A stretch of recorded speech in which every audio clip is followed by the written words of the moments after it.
जी, जी। तो एक-एक करके सिटी वाइज़ हम आएँगे, देखेंगे इस रिपोर्ट को पूरा-पूरा। लेकिन शेखर भाई, एक चीज़ मैं और पूछता चलूँ यहाँ पर, जिसका ज़िक्र अभिषेक भी कर रहे हैं कि अ, सेल्स वैल्यू तो बड़ी आ गई, वो उसने रिकॉर्ड भी बनाया। लेकिन उसके सामने नंबर ऑफ यूनिट्स जो बिके वो कम बिके। अब ये भी अलग-अलग शहरों की अलग-अलग कहानी, क्योंकि रियल एस्टेट तो कहानी इस बात की कि एक शहर बिल्कुल अलग, दूसरा बिल्कुल अलग, एक ज्योग्राफी बिल्कुल अलग, दूसरी बिल्कुल अलग। तो यहाँ पर नंबर ऑफ यूनिट्स नीचे जा रहे हैं, सेल्स वैल्यू बढ़ रही, तो वैसे तो शायद मतलब अगर डेवलपर फर्टिनिटी के हिसाब से बात करें, फर्टिनिटी के हिसाब से, तो अच्छी बात है कि आपका एक पर्टिकुलर सेगमेंट चल रहा है। लेकिन जाहिर सी बात है, ना सारे डेवलपर उस सेगमेंट में काम कर रहे हैं, ना सारे खरीदार उस सेगमेंट को बिलोंग कर रहे हैं। तो जो ये एक संतुलन की स्थिति है, आपको लग रहा है कि वो थोड़ा एक तरफ झुका हुआ है फिलहाल के लिए? यानी आपने विपिन जी सही बोला कि मार्केट टू मार्केट देखना चाहिए। यानी जो एनसीआर मार्केट है, तो NCR market is now completely अभी premium market. I can say कि वहाँ का जो एवरेज टिकट साइज भी है, यानी एवरेज वो 3 करोड़ से ऊपर है। तो एनसीआर मार्केट अभी एकदम प्रीमियम है, और वहां पर रेट भी कुछ जो लास्ट ईयर थे उससे कुछ ज्यादा ही 20-25% बढ़े मेरे हिसाब से। 10% का annual increase in housing rate is a healthy growth all across the India. और एक बात मैं आपको बताना चाहूंगा, जो काफी उसका डिस्कशन कभी भी होता नहीं है। हम लोग जब भी डिस्कशन करते हैं, हम डिस्कस करते हैं कि नया यूनिट में क्या हो रहा है, घर महंगे हो रहे हैं।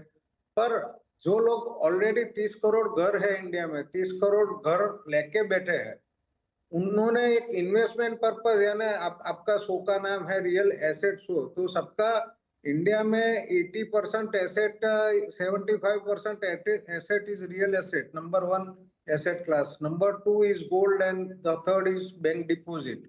तो आई थिंक जो एसेट क्लास है सबका, वो 10% से नहीं बढ़ेगा तो लोग दुखी होंगे। तो तो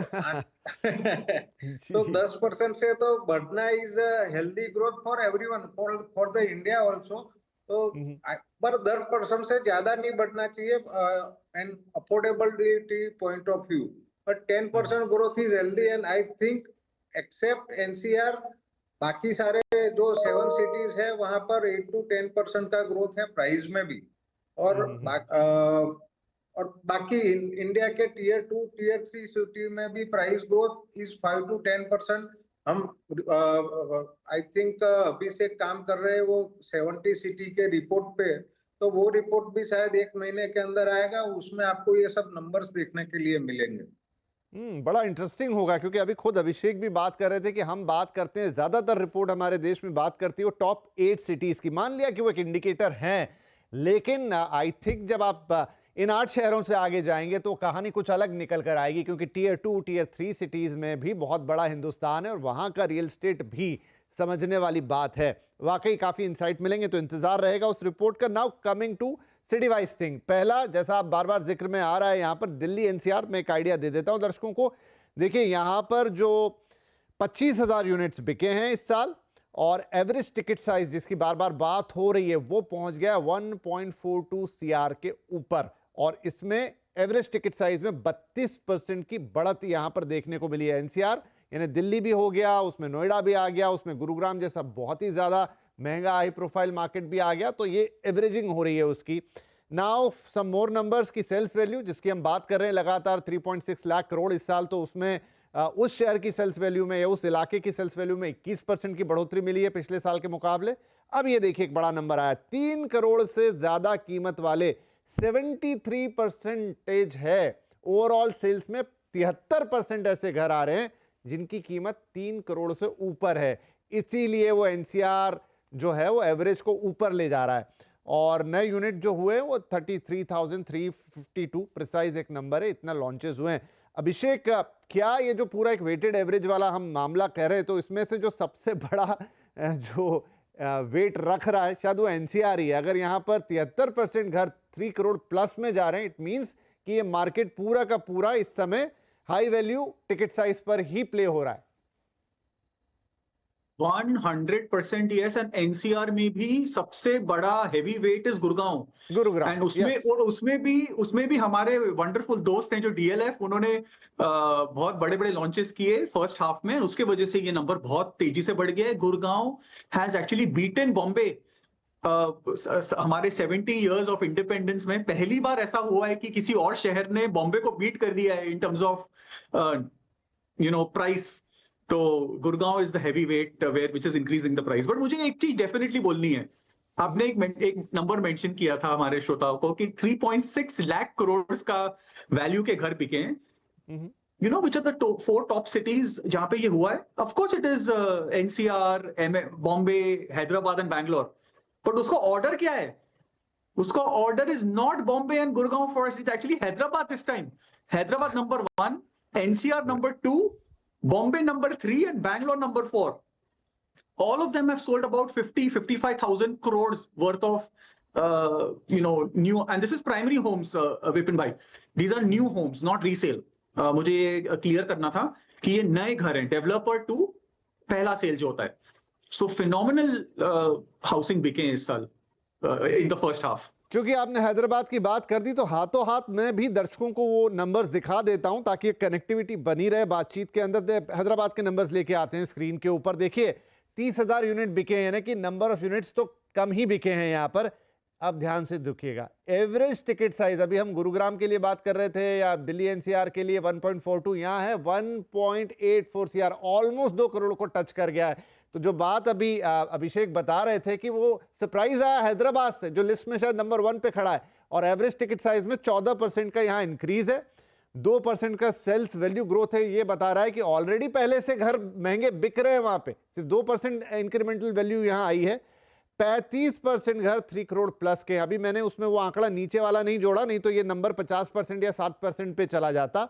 और नए यूनिट जो लॉन्च हुए हैं 42,383, इतना ये नया लॉन्चेस है। तो इस राइट अभिषेक, आप सही कह रहे हैं कि इन सब में जो छुपा रुस्तम है वो तो हैदराबाद निकला।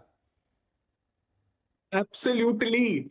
एंड इसके भी कारण है, द नंबर ऑफ जॉब्स, जितने आईटी पार्क्स बने। Hyderabad will be the only city in the world which will have the biggest campus for Amazon and Google. ये हमारे हिंदुस्तानियों के लिए बहुत प्राउड मोमेंट है। वो सैन फ्रांसिस्को नहीं है, वो लॉस एंजलिस नहीं है, वो न्यूयॉर्क नहीं है, वो शिकागो नहीं है, वो लंदन भी नहीं है, वो हैदराबाद है। तो इतने जॉब बनेंगे तो ऑब्वियसली घर खरीदेंगे। प्लस एक चीज और, मेरा ससुराल इज फ्रॉम नॉर्थ इंडिया, वहां पे सबको कोठी, बड़े बड़े घर पसंद आते हैं, हमारे जैसे नहीं बॉम्बे में छोटे छोटे घर। हैदराबाद इज अनदर सिटी जहां पे लोगों को बड़े घर पसंद आते हैं। So coming back to what Vipin भाई सेड एंड व्हाट शेखर भाई said, it's not only the price, खाली प्राइस नहीं है, इट्स ऑल्सो घर का साइज, वो भी बड़ा हो गया है। People want upgraded homes. Right. Shekhar भाई, आपकी कोई टिप्पणी हैदराबाद पर? हैदराबाद का जैसे बताया कि हैदराबाद में पिछले 3-4 साल से कमर्शियल डेवलपमेंट, यानी ये जो आईटी पार्क्स और सर्विस सेक्टर वहाँ जोरों से डेवलप हो रहा है हैदराबाद में। तो सर्विस सेक्टर का ग्रोथ आएगा, इतने जॉब अपॉर्चुनिटीज क्रिएट होगी तो हाउसिंग डिमांड तो बढ़ेगी और पर कैपिटा इनकम भी बढ़ेगी। तो पर कैपिटा इनकम जब बढ़ेगी तब हाउसिंग डिमांड और उसकी साइज भी लोगों को बड़ी चाहिए, फिर प्रीमियम हाउसिंग चाहिए। तो हैदराबाद ऑब्वियसली लास्ट 3 साल से जिस तरह से वहाँ कमर्शियल एक्टिविटी ग्रो कर रही थी, ये this was expected from the Hyderabad. अच्छा शेखर भाई, हमने ज़्यादा वक्त नहीं बीता, 2 हफ्ते पहले की बात है, हम बात कर रहे थे अहमदाबाद के कमर्शियल रियल एस्टेट की, ऑफिस स्पेस की, और वहाँ पर भी अब इसी तरह की सुगबुगाहट है जहाँ पर ढेर सारी एक्टिविटी हो रही है। हमने बताया कि 25% का प्रीमियम कमांड कर रहा है अब जो रेंटल है वो, और जीसीसीज और तमाम। तो क्या वो भी हैदराबाद की राह पे निकल पड़ा? यानी एक अगर मैं यहाँ से एक अंदाज़ा लगाना चाहूँ कि अगर हैदराबाद में जॉब मार्केट के चलते और तमाम कंपनियों के आने के चलते रेजिडेंशियल पे ये इम्पैक्ट आया है, तो क्या मैं उसी लाइन पे अहमदाबाद की तस्वीर देखूं? डेफिनेटली देख सकते हैं, पर अहमदाबाद में जो कमर्शियल मार्केट है उसकी अभी शुरुआत हुई है ग्रोथ की। तो 2-3 साल लगेंगे जो हैदराबाद का लेवल है वो पहुंचने में, या वहां से 70% लेवल में भी पहुंचने में। पर डेफिनेटली अहमदाबाद में ये होगा ही, क्योंकि कमर्शियल, विपिन जी एक आप बात समझिए कि जब 100 स्क्वायर फीट लीज होता है या सेल होता है तो वो वन जॉब अपॉर्चुनिटी क्रिएट करता है। तो one job opportunity our thumb rule is के भाई एक जॉब जहाँ क्रिएट होता है वहाँ 50%, यानी सपोज 100 लोग काम करते हैं तो उसमें से 50 लोगों को नए घर की जरूरत है, 50 लोगों के पास ऑलरेडी घर है या उसको अपग्रेड नहीं होना है। तो 100 square feet creates I think half a house demand in any city.